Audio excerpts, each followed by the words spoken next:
Sign up at the end of this review to get my personal gear list.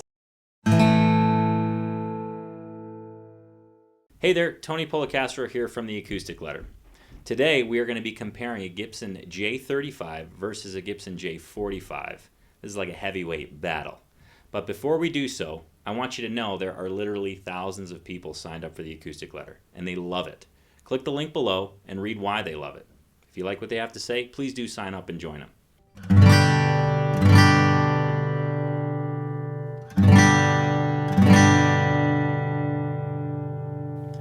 On to the Gibson J35 in my left hand versus the Gibson J45 in my right hand.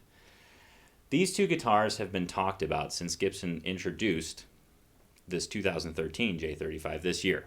Obviously, these are both historically significant guitars for Gibson, but with the reintroduction of the J35 this year, it's brought quite a bit of banter about which one's better, what's the difference, and what we're here to do today is answer that question. Once and for all, we're going to give you the rundown of each and then play the two against each other so you can be the judge of which one sounds better or which one you like better.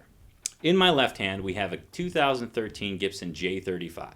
It has a Sitka spruce top, 40s Firestripe pickguard. We have a rosewood bridge done in the vintage rectangle shape, tusk saddle, plastic bridge pins. We have a rosewood fingerboard with a just shy of 1 3/4 inch tusk nut, classic Gibson painted headstock with a script logo and the only a Gibson is good enough banner logo in the center, Kluson white button tuners, a vintage correct thicker chunkier mahogany neck. We have mahogany back and sides bound in white. In my right hand we have a Gibson J45, which also has a Sitka spruce top, a rosewood belly up bridge with a tusk saddle and plastic bridge pins. We have mahogany back and sides, a mahogany neck, just shy of a 1 3/4 inch tusk nut, Grover Rotomatic tuners with your classic Gibson ebony overlay and Gibson inlaid in pearl on the headstock. Even the scale length on these two instruments is identical at 24 3/4 inches. So you're asking yourself, what's the difference between these two instruments? You just listed off virtually the same specs for each. Now I know you can see one obvious one. We have vintage sunburst on the J45 and a natural finish on the J35, but there are others, and very significant ones at that. On the J35, we're looking at a little bit more of a chunky neck, thicker C shape, whereas the J45 in my right hand has a slimmer profile. The biggest, most significant difference between these two instruments are in the tops and how they're braced. So I'm going to grab some guitar tops and show you the different bracing patterns employed on each. The J35 has the advanced jumbo bracing pattern, which basically means where the X crosses is a little bit of a wider angle. What that does is it opens up the lower bout to be a little bit more responsive and a little bit more bassy. Also, it affects other things. Because this angle is more open, the bridge plate's a little bit longer and in a different location, as well as the tone bars. Also on the advanced jumbo bracing pattern, this top cross brace is a little bit thinner. The Gibson J45 has a standard X bracing pattern. This angle is a little bit more acute than that of the advanced jumbo pattern, which, again, affects the bridge plate and the tone bars. What you'll notice with this bracing pattern is because of the shallower angle, it constricts the top just subtly so the focus is on the mid-range, not so much the bass. Also, the cross brace is a little bit thicker.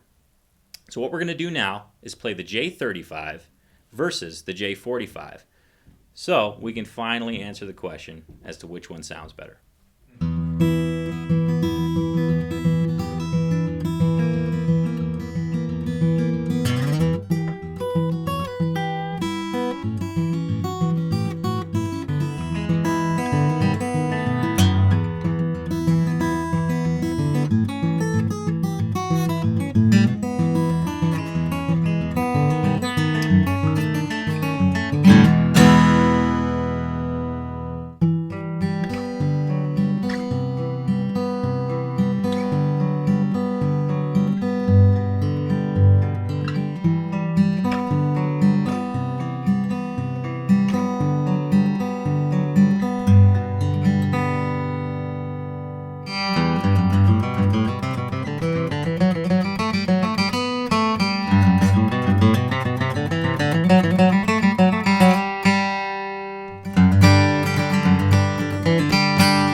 more acoustic reviews and comparisons, click the button to subscribe to our YouTube channel.